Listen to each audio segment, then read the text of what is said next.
अनिरुद्धाचार्य जो live in relation में महिला रह रही हैं उनके लिए वैश्या शब्द का इस्तेमाल किया है, क्या उन्हें इन शब्द का इस्तेमाल करना चाहिए? आप ये बताइए, ये वाला सर्टिफिकेट वो सरकार से दिलवा देंगे उनको? क्योंकि सरकार ने लिव इन रिलेशनशिप को मंजूरी दी है, तो यानी सरकार ने वैश्यावृत्ति को मंजूरी दी है उनके हिसाब से, जो वो बोल रहे हैं। और मुझे ये बताइए, एक संत के मुंह से ये वाणी कहाँ तक पवित्र या किसी भी तरीके से व्यास गद्दी पे बैठ के बोलने लायक है? क्योंकि मैं मानती हूँ व्यास मतलब जो कथा है, जो ये भागवत कथा है, उसको सुनने का अधिकार तो एक वैश्या का भी है। लेकिन क्या वो अगर वैश्या वहां पे कोई आएगी, जो मतलब इस कार्य में लिप्त कोई महिला अगर वहां पहुंचेगी, तो क्या वो उसको कथा नहीं सुनाएंगे? उनको तो कथा सुनानी है और उसको सतमार्ग पर लाना है। अगर वो गलत कर रही है तो उसको सतमार्ग पर लाने का कार्य किसी संत का ही होता है। पर ये संत नहीं है, यूट्यूबर्स हैं जिनको अपने व्यूज बढ़ाने के लिए कुछ भी बोलना है, ताकि उन्हें पता है कि आजकल लिव इन रिलेशनशिप में बहुत लोग रह रही हैं, बहुत लड़कियां रह रही हैं, उनसे नफरत करने वाले भी होते हैं और प्यार करने वाले भी। तो क्या होता है कि उस चैनल से माध्यम से इनके यूट्यूब के फॉलोअर्स बढ़े, इनका जो इनका वीडियो है वो ज्यादा वायरल हो, क्योंकि जो लड़के होंगे वो लाइक नहीं करेंगे तो वो भेजेंगे कि देखो तुम लिव इन में रह रही हो और तुम्हारे लिए महाराज जी क्या कह रहे हैं। ठीक है, जो पुराने प्रेमी होते हैं जिस तरीके से वो लोग ये सब करते हैं, जो लड़कियां नफरत कर रही है एक दूसरे से, वो एक दूसरे को भेजेंगे तुम ये सब कर रही हो, तुम वैश्या हो। तो केवल ये एक प्रोपेगेंडा है अपने फॉलोअर्स बढ़ाने के लिए, अपनी रीच बढ़ाने के लिए, उससे ज्यादा कुछ भी नहीं। कृष्ण और गोपियां प्रेम करते थे, उनकी रास लीलाओं को कथाओं में गाकर बताया जाता है, तो क्या कृष्ण का और गोपियों का प्रेम गलत था? अब ये तो मुझसे अच्छे भगवत आचार्य बताएंगे, क्योंकि शायद भागवत में गोपियों का एक पूरे तरह से एक प्रकरण दिखाया जाता है, किस तरीके से गोपी उनका इंतजार करती हैं और कैसे वो उनसे प्रेम करती हैं। सब घर के दरवाजे जब सब लोग सो चुके होते हैं तब वो रास के लिए जाती थी। मैं किसी गलत मतलब भावना से नहीं कह रही, कोई मेरे बारे में शायद गलत सोचे कि मैं इन सब चीजों को बढ़ावा दे रही हूँ, लेकिन मैं ये कह रही हूँ समाज बदल रहा है, चीजें बदल रही हैं, उस हिसाब से बदलते दौर को देखिए। मैं ये नहीं कह रही कि इस चीज को बढ़ावा मिलना चाहिए कि किसी भी लड़की को 4 लड़कों के साथ जाना चाहिए, बिल्कुल भी नहीं जाना चाहिए। लेकिन कुछ चीजें ऐसी हैं कि हमारे सनातन धर्म की चीजों को लेकर अगर आप एग्जाम्पल दे रहे हैं तो बहुत ही गलत है।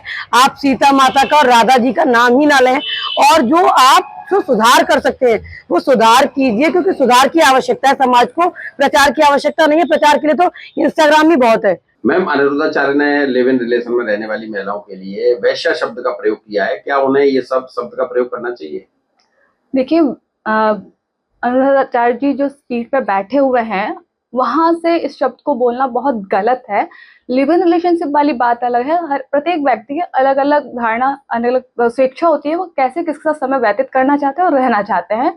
पर ये शब्द उन्हें नहीं कहना चाहिए, क्योंकि हमारे संविधान में भी है कि प्रत्येक व्यक्ति अपनी स्वेच्छा से रह सकते हैं और अपनी बात रख सकते हैं। और किसी को अगर रहना है तो रह रहे, तो इसमें ऑब्जेक्शन वाली या कोई बात नहीं है। अगर कोई विरोध करता भी है तो वो अपने ऊपर डिपेंड करता है, लेकिन किसी को वैश्या शब्द बोलना ये बहुत गलत बात है। और महिला के लिए तो बिल्कुल भी नहीं, क्योंकि एक महिला अपने परिवार का पालन पोषण करती है, परिवार का जीविका का चलाती है, तो ये गलत है।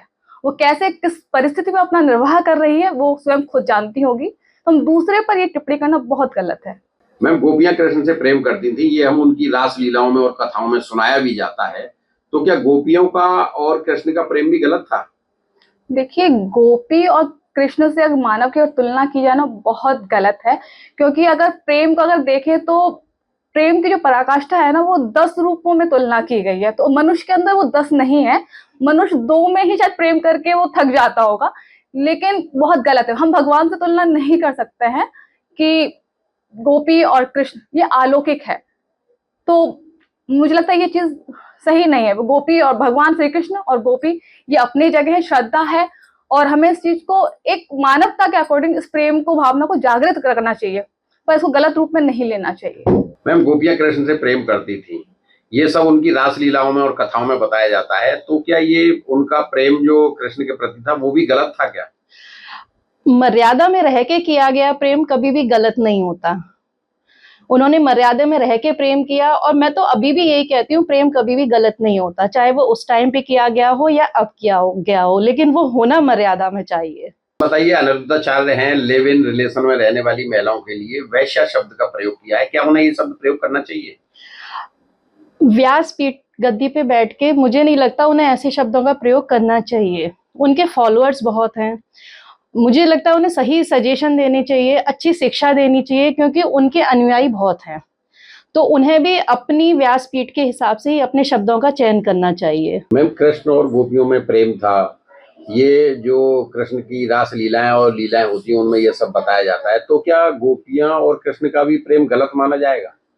देखिए, प्रेम एक भाव है। प्रेम को आप किसी भी परिचर्चा का विषय नहीं बना सकते। एक माँ अपने बेटे से प्रेम करती है, वो एक भाव है। कोई महिला किसी पुरुष को प्रेम कर सकती है, ये कहीं लिखा नहीं है। और हम जिस नगरी में रहते हैं, सब यहाँ पे गोपी खुद को मानते हैं, खुद ठाकुर जी से हर आदमी व्यक्ति प्रेम करता है। तो क्या प्रेम को आप किसी दायरों में कैद कर देंगे? हाँ, हर एक प्रेम की अपनी एक मर्यादा है, उन मर्यादाओं का ध्यान रखते हुए उस प्रेम की परिभाषा को माना जाता है। पर किसी को गलत और सही ठहराने वाले हम नहीं हैं, क्योंकि इस शब्द में बहुत बहुत बहुत गहराई है। उन गहराइयों को समझने की आवश्यकता है। उथले प्रेम की यहाँ बात नहीं हो रही है।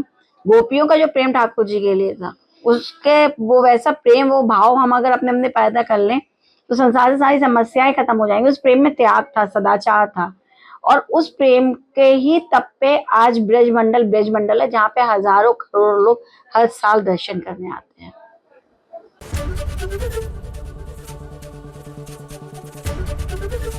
एबीपी गंगा, खबर आपकी, जुबान आपकी।